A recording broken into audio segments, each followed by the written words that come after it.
On the cold morning of March 19, 1964, a man was walking with his two young children through a wooded area on the outskirts of Elmira, a small city of about 26,000 people in the state of New York, in the northeastern United States. The place was silent, isolated. Only dead trees, damp soil, and the sound of footsteps moving through the forest.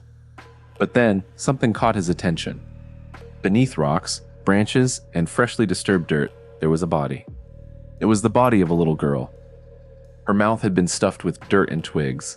She showed clear signs of strangulation, and for several seconds, nobody could understand exactly what they were looking at. 4 days earlier, she had left home to make a short trip between the houses of her separated parents, and simply vanished.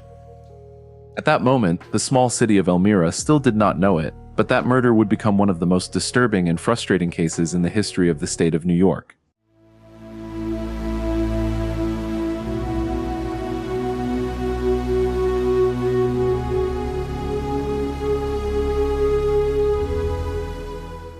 The murdered girl's name was Mary Theresa Simpson.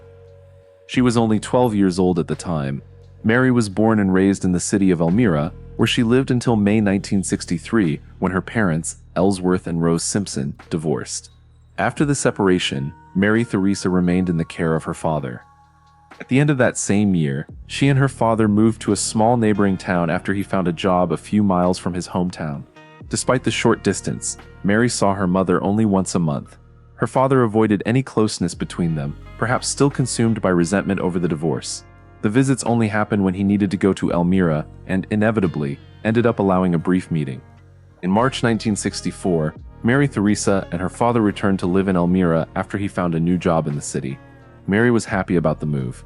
Even though her father still tried to prevent her from getting close to her mother, they were now near each other again. Elmira was a small city, and the houses were not that far apart. But even after returning, her father did not allow her to visit Rose.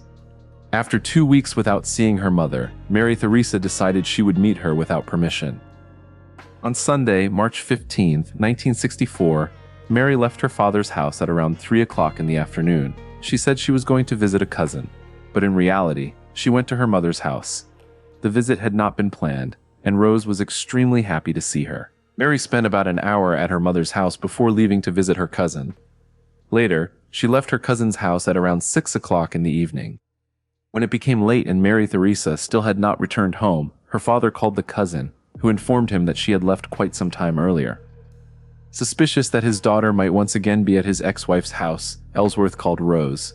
She confirmed that Mary had stopped by that afternoon. After that, he began calling other relatives and anyone who might know where the girl was. Nobody had seen Mary Theresa after she left her cousin's house. Nobody remembered seeing her walking through the streets that night.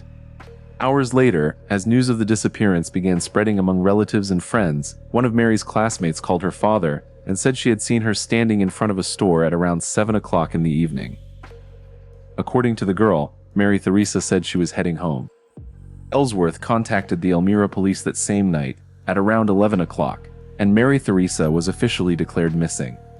The route between her mother's house and her father's house was short, passing through residential streets on the east side of Elmira. In 1964, the city had just over 20,000 residents. Built along the Chemung River, Elmira was made up of wooden houses scattered around the downtown area, an apparently quiet place where nobody imagined that a 12-year-old girl could simply disappear without leaving a trace. During the 3 days following Mary Theresa's disappearance, the city of Elmira plunged into an intense search operation. Police officers, volunteers, and residents searched practically every block between her mother's house and her father's residence. Investigators spent hours going door to door, checking basements, garages, and speaking with anyone who might have seen something on that Sunday night. The teams also searched the banks of the Chemung River, along with parks, abandoned lots, and remote areas on the outskirts of the city. Search groups traveled along dirt roads and logging trails south and west of Elmira. The landscape still carried signs of winter. Mountainous regions, dense woods, and patches of snow scattered across the frozen ground. On the morning of the 4th day, the search came to an end in the worst possible way. That was when the man walking through the wooded area with his 2 children found Mary Theresa's body on an isolated hillside, about 5 miles from downtown Elmira. The scene made it clear that the killer had carefully tried to hide the body. There were rocks and other materials piled on top of her, indicating that whoever committed the crime had remained there for quite some time before fleeing. The autopsy performed by the county medical examiner confirmed that Mary Theresa had been sexually assaulted. The cause of death was identified as asphyxiation by strangulation. Someone had taken the girl out of the city, brought her to an isolated area, and then abandoned her body on a hillside near the place where she had grown up. After the discovery, the Elmira Police Department officially stopped treating the case as a missing person investigation and launched a large-scale homicide investigation. Detectives began interviewing anyone who had been in the area during the night of March 15, including residents living along the roads leading to the hillside. Men seen driving through the area that night were questioned. People with criminal records involving crimes against children were also added to the police list of interest. Investigators reviewed local, state, and federal criminal records in search of possible suspects. Old files involving known criminals from the region were reopened and analyzed again. Meanwhile, tips began coming in from different parts of Chemung County and neighboring towns. Every report received was carefully compared against the timeline of the disappearance. Detectives analyzed each name individually, comparing times, witness statements, and evidence before deciding whether that lead would be pursued further or dismissed. By October 1964, just 7 months after the murder of Mary Theresa, investigators had already questioned more than 300 people directly or indirectly connected to the case. For the Elmira Police Department, the investigation became something unprecedented. Detectives worked for months with virtually no breaks, reviewing statements, checking tips, and following every possible lead that might identify the person responsible for the crime. Even after hundreds of interviews, no convincing suspect had been identified. No evidence clearly pointed to the killer. Shock spread throughout the city. A local radio station, together with residents of Elmira, organized a $1,000 reward for anyone who could provide information that would help solve the case. People who had never even known Mary Theresa contributed money to increase the reward fund. The girl's murder deeply shook the community. Many residents began seeing the city differently after that night. As time passed, the investigation accumulated thousands of pages of documents. Statements, reports, anonymous tips, and interview notes began filling entire cabinets inside the police department's records room. Years later, when some detectives retired or were transferred, new investigators inherited the case. Each generation of police officers reviewed the same folders once again, searching for overlooked details or connections that may have gone unnoticed decades earlier. But every new review ended the same way, without answers. The case officially remained open, although the truly useful leads seemed to have disappeared many years earlier. Gradually, the murder of Mary Theresa became one of the most well-known unsolved crimes in the history of the Elmira Police Department. For more than 6 decades, the story was passed from one detective to another. The case file survived time, changes within the department, and generations of investigators, but the killer's name remained unknown. Years later, officers who reviewed the case reached the conclusion that the crime had most likely been a crime of opportunity, committed by someone who crossed paths with Mary Theresa that night. Meanwhile, time continued moving forward. No major discovery emerged about the man responsible for the murder. Mary Theresa's parents grew old carrying the same unanswered question. Her father died first. Later, Rose also passed away. Neither of them lived long enough to learn who had taken the life of their 12-year-old daughter. For decades, the file on Mary Theresa's murder remained stored inside the records room of the Elmira Police Department. Old folders, photographs, and reports sat forgotten in dusty cabinets while the years passed without any answers about who had committed the crime. But everything began to change in 2000, 36 years after the murder. During that period, the New York State Police decided to reopen the case using modern forensic technologies that did not exist at the time of the crime. The investigation files and the clothes Mary Theresa had been wearing on the day she disappeared were sent to laboratories in New York City. The items had been collected during the autopsy performed in 1964 and remained preserved as evidence for more than 30 years.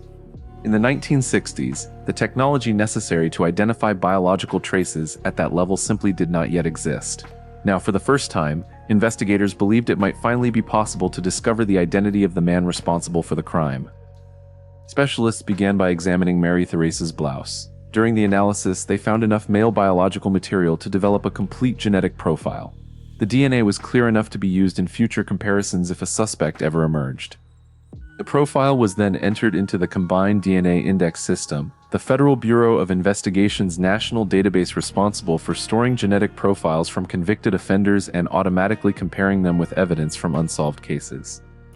If the man who sexually assaulted and murdered Mary Theresa had ever been arrested for a qualifying offense anywhere in the country and had his DNA collected by authorities, the system should have produced a match immediately.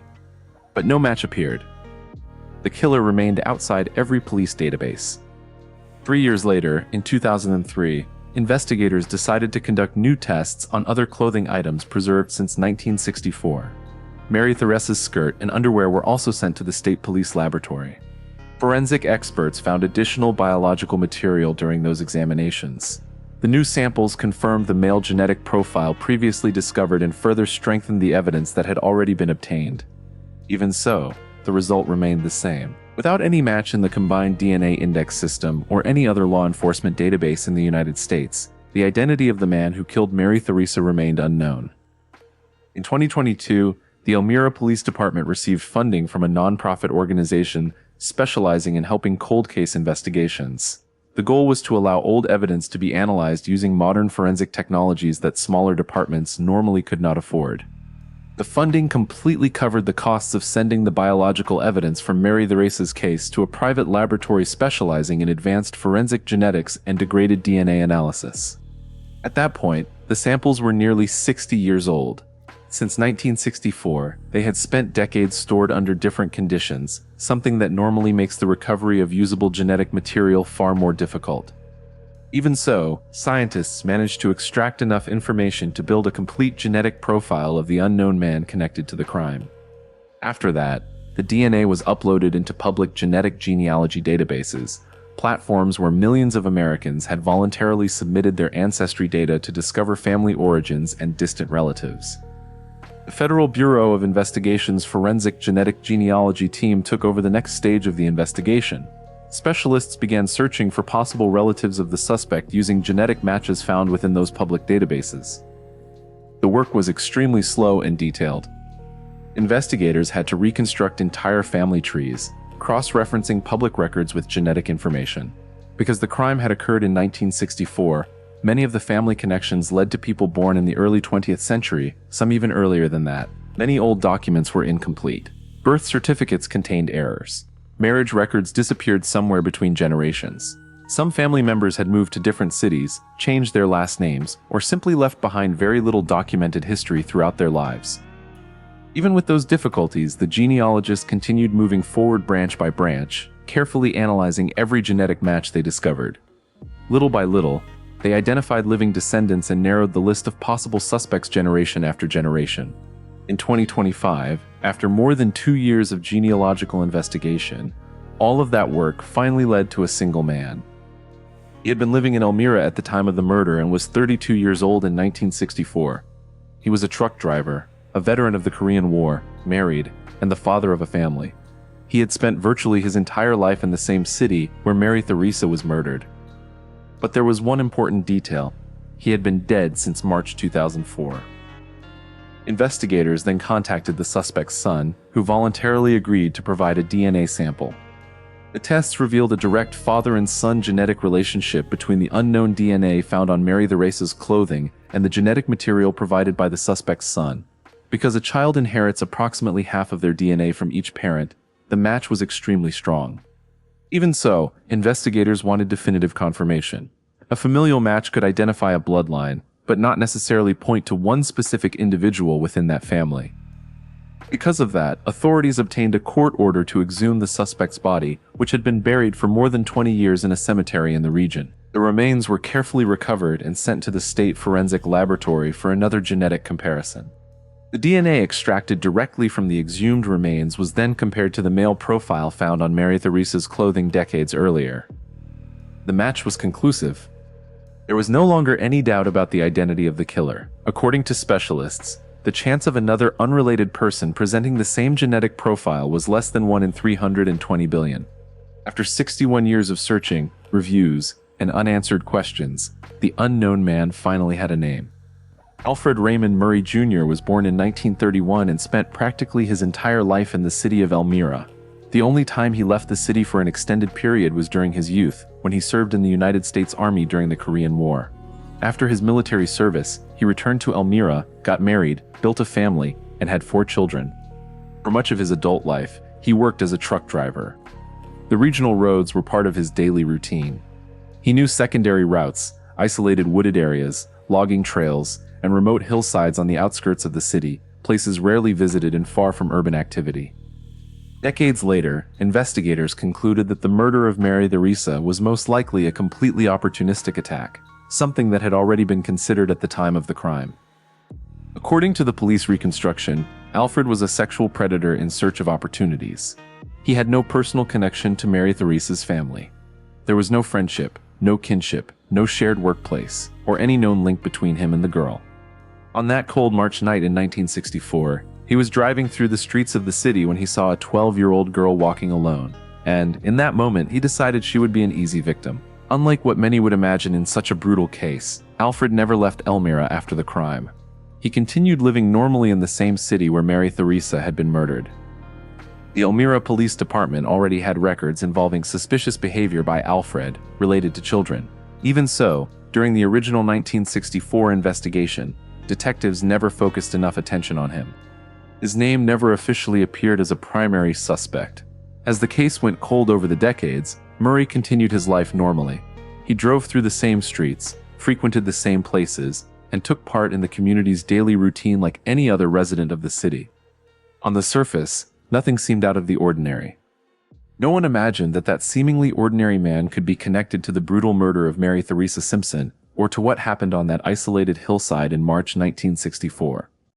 Alfred Raymond Murray Jr. died on March 16, 2004, at the age of 73, without ever having been officially charged for the crime while he was alive. And so ended one of the oldest mysteries in the history of Elmira. 61 years later, the identity of the man responsible for the cruel death of that 12-year-old girl was finally revealed. If you enjoy real stories of mysterious crimes, old investigations, and cases solved decades later, subscribe to the channel to follow the next videos. And now watch the other impressive case appearing on the screen, because some stories seem impossible to solve until the moment the truth finally comes to light.